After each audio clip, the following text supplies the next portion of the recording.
ಗೋವಿಂದರಾಜನಗರ ವಿಧಾನಸಭಾ ಕ್ಷೇತ್ರದ ನಾಯಂಡಹಳ್ಳಿ ವಾರ್ಡ್ನ ಕಾಂಗ್ರೆಸ್ ಮುಖಂಡರು ಹಾಗೂ ನಾಯಂಡಹಳ್ಳಿ ವಾರ್ಡ್ನ ಪಂಚ ಗ್ಯಾರಂಟಿ ಯೋಜನೆ ಅನುಷ್ಠಾನ ಅಧ್ಯಕ್ಷರಾದ ಶ್ರೀಯುತ ರಾಜಣ್ಣರವರಿಗೆ 55ನೇ ಜನ್ಮದಿನದ ಸಂಭ್ರಮಾಚರಣೆ.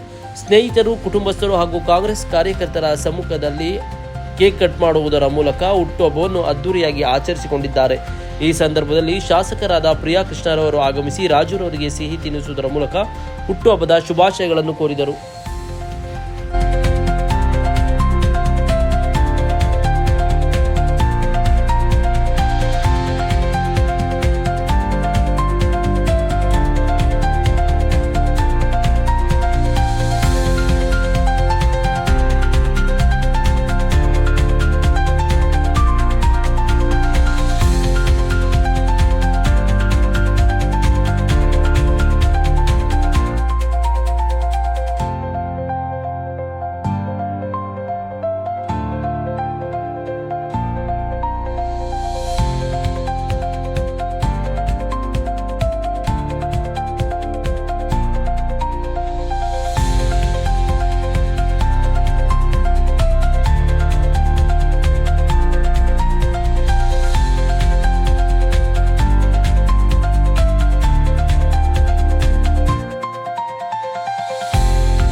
ಇವತ್ತು ನಮ್ಮ ರಾಜು ನಮಗೇನು ಹೊಸದೇನಲ್ಲ. ಇವತ್ತು ಒಂದು ಹುಟ್ಟಿದ ಹಬ್ಬ 55 ವರ್ಷದ್ದು. ಈ ಸಂದರ್ಭದಲ್ಲಿ ಶುಭಾಶಯ ಕೊಡ್ತಾ ಇದ್ದೀನಿ. ಅವನು ನಮ್ಮ ಹತ್ರ 30-35 ವರ್ಷದಿಂದನೂ ಇದ್ದು ನಮ್ಮ ಹತ್ರ ಜೊತೆಲಿದ್ದು ಕೆಲಸಕಾರ ಅಂತ ಹೇಳೋಕ್ಕಿಲ್ಲ. ಅವನ್ನ ಆದ್ಮೇಲೆ ಸ್ನೇಹಿತನಾಗಿದ್ದ. ಅದೇ ರೀತಿ ನಮ್ಮದೆಲ್ಲ ಕೆಲಸಗಳನ್ನ ಮೇಂಟೈನ್ ಎಲ್ಲ ಮಾಡ್ತಿದ್ದ. ಇವತ್ತು ದೇವರು ಚೆನ್ನಾಗಿ ಇಕ್ಕಿದ್ದಾನೆ.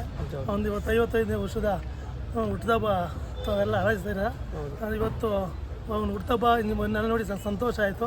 ಇದೇ ರೀತಿ ಇನ್ನು ಮುಂದೆ ಚಾಮುಂಡೇಶ್ವರಿ ತಾಯಿ ಇನ್ನೂ ಅವನಿಗೆ ಆರೋಗ್ಯ, ಐಶ್ವರ್ಯ ಎಲ್ಲ ಅವ್ರ ಫ್ಯಾಮಿಲಿಗೆ ಎಲ್ಲರೂ ಕೊಟ್ಟು ಇನ್ನೂ ಹೆಚ್ಚಿನ ರೀತಿಯಲ್ಲಿ ಬೆಳೆಸಿ ಅಂತ ಈ ಸಂದರ್ಭದಲ್ಲಿ ಹೇಳ್ತಾರೆ. ಇಷ್ಟು ಜನ ಗಣ್ಯರು ಎಲ್ಲರೂ ಬಂದು ಶುಭ ಕೊಡ್ತಿದ್ದಾರೆ. ಈ ಶುಭ ಸಂದರ್ಭದಲ್ಲಿ ಹೇಳಕ್ಕೆ ಇಷ್ಟಪಡ್ತೀರಾ ಸರ್? ಏನಿದೆ ಇದೇನು ಹೇಳ್ಬೇಕಂದ್ರೆ ನನಗೆ ಇದೊಂಥರ ಸರ್ಪ್ರೈಸು. ನಾನು ಬೆಳಗ್ಗೆಯಿಂದ ಇರಲಿಲ್ಲ, ದೇವಸ್ಥಾನಕ್ಕೆ ಹೋಗಿದ್ದು, ಮನೆ ದೇವ್ರಿಗೆ ಹೋಗಿದ್ದೆ.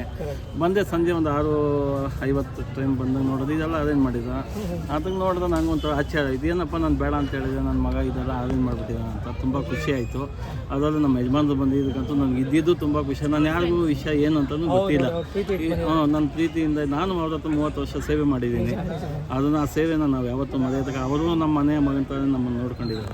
ನಾವು ಈಗ ಮುಂದೆ ಇರಬೇಕಂದ್ರೆ ಇವರೇ ದಾರಿ ದೀಪ, ಇವರಿಂದ ದಾರಿ ದೀಪ. ಇವಾಗ 106 ಜನ ಬಂದಿರ್ಬೋದು, ಆದರೆ ಈ ದಾರಿ ದೀಪ ಅಂದರೆ ಇವರೇ ನಮಗೆ. ನಮ್ಮ ಯಜಮಾನ್ ರಾಮಚಂದ್ರ ಅಂದ್ಬಿಟ್ಟು. ಓಕೆ. ಏನು ಹೇಳೋದೇನಿಲ್ಲ, ನಮ್ಮ ಪ್ರಿಯಕೃಷ್ಣ ಬರ್ತಾ ಇದ್ದಾರೆ, ಹೌದು. ಬಂದು ಅವ್ರಿಗೇನೋ ಈ ಮಾಹಿತಿ ಕೊಟ್ಟಿದ್ದಂತೆ ನನಗೆ ಗೊತ್ತಿಲ್ಲ. ಒಂದೇನೋ ಒಂದು 8:30 9 ಗಂಟೆ ಒಳಗೆ ಬರ್ತೀನಿ ಅಂತೇನೆ ಈಗ ಫೋನ್ ಮಾಡಿ ಹೇಳಿದ್ರು. ಆಯ್ತು ಬನ್ನಿ ಸರ್ ಅಂತ ಹೇಳಿದ್ವಿ, ಬರಲಿ ಸರ್. ಜೊತೆಗೆ ಗ್ಯಾರಂಟಿ ಅನುಷ್ಠಾನದ ಇಲ್ಲ, ಇದನ್ನು ಈಗ ನಮ್ಮ ನಾಯಂಡಹಳ್ಳಿ ವಾರ್ಡ್ಗೆ ಆಗಲೇ ನಾನು ಸುಮಾರು ಒಂದು 6 ತಿಂಗಳು ಮುಂಚೆ ನನಗೆ ಮಾಡಿದ್ರು. ಮಾಡಾದ್ಮೇಲೆ ನಾನು ತುಂಬ ಪ್ರತಿ ಅಂಗಡಿಗಳ ಹತ್ರ ಹೋಗ್ಬಿಟ್ಟು ಜನರ ಸೇವೆ ಅಂತ ಕೇಳ್ತಾ ಇದ್ದೀನಿ. ಏನಪ್ಪ ನಿಮ್ಮದೆಲ್ಲ ಯಾವ ಥರ ನಡೀತಾ ಇದೆ, ಕರೆಕ್ಟಾಗಿ ಕೊಡ್ತಾ ಇದ್ದಾರಾ ಇಲ್ವಾ, ಏನಾದರೂ ಇತ್ತಂದ್ರೆ ಹೇಳಿ, ಅದನ್ನು ಸರಿ ಬಗೆಯಲ್ಲಿ ಇಮಿಡಿಯೇಟ್ ಮಾಡಿಸ್ಕೊಡ್ತೀನಿ ಅಂತ ಅಂದ್ಬಿಟ್ಟು ಹೇಳಿದೆ. ಇಲ್ಲ, ಎಲ್ಲರೂ ಸಖತ್ತಾಗಿ ರೆಸ್ಪಾನ್ಸ್ ಮಾಡ್ತಾ ಇದ್ದಾರೆ. ಅದು ನಮ್ಮ ನಾಯಂಡಹಳ್ಳಿ ವಾರ್ಡಲ್ಲಿ ಆ ಥರ ಮಾಡೋಕ್ಕೆ ಚಾನ್ಸಸ್ ಇಲ್ಲ. ಯಾಕೆಂದರೆ ನಮ್ಮ ಪ್ರಿಯಕೃಷ್ಣ ಅವರು ಆ ಥರ ಆದೇಶ ಆಗಿದೆ, ಅದರಿಂದ ಏನು ಮಾಡಿದ್ರು ಆ ಥರ ಮಾಡೋದಕ್ಕೆ ಚಾನ್ಸಸ್ ಇಲ್ಲ. ಚೆನ್ನಾಗಿ ನೋಡ್ತಾ ಇದ್ದೀನಿ. ನಾನು ಪ್ರತಿ ತಿಂಗಳು ಹೋಗಿ ಒಂದೊಂದು ಅಂಗಡಿಗೆ ಹೋಗಿ ವಿಸಿಟ್ ಮಾಡ್ತೀನಿ. ಅವ್ರ ಕಷ್ಟಗಳು ಏನಿದೆ ಕೇಳ್ತೀನಿ. ಅಕಸ್ಮಾತ್ ಆದೇಶ ಆ ತಿಂಗಳಲ್ಲಿ ಕೊಡಲಿಲ್ಲ ಅಂದ್ರೆ ಯಾಕೆ ಕೊಡಲಿಲ್ಲ ಅಂತ ಅವ್ನು ಕೇಳ್ತೀನಿ, ಯಾಕಪ್ಪ ಖಾಲಿ ಮಾಡಿದ್ದೀನಿ. ಯಾಕಂದ್ರೆ ಅವ್ರು ಇರೋದು ಅದು ಇರಲೇಬೇಕು, ಅವನು ಅಂತ ಇದಾದ್ಮೇಲೆ ಅವ್ನು ಇರಲೇಬೇಕು. ಅದನ್ನು ನಾನು ಕೇಳ್ತಿಲ್ಲ ಅಂತಂದರೆ ನೀನು ಕ್ಲೋಸ್ ಮಾಡಿಸೋ ಕೆಪಾಸಿಟಿ ನನಗಿದೆ ಅಂತ ಹೇಳ್ಬಿಟ್ಟು ಪ್ರಿಯಕೃಷ್ಣ ಅವ್ರು ಹೇಳಿದ್ರೆ ನಾನು ಮಾಡ್ತೀನಿ ಅಂತ ಹೇಳಿದ್ದೀನಿ. ಏನು ತೊಂದರೆ, ನಮ್ಮ ವಾರ್ಡಲ್ಲಿ ತುಂಬ ಚೆನ್ನಾಗಿ ನಡೀತಾ ಇದೆ ಅಷ್ಟೇ.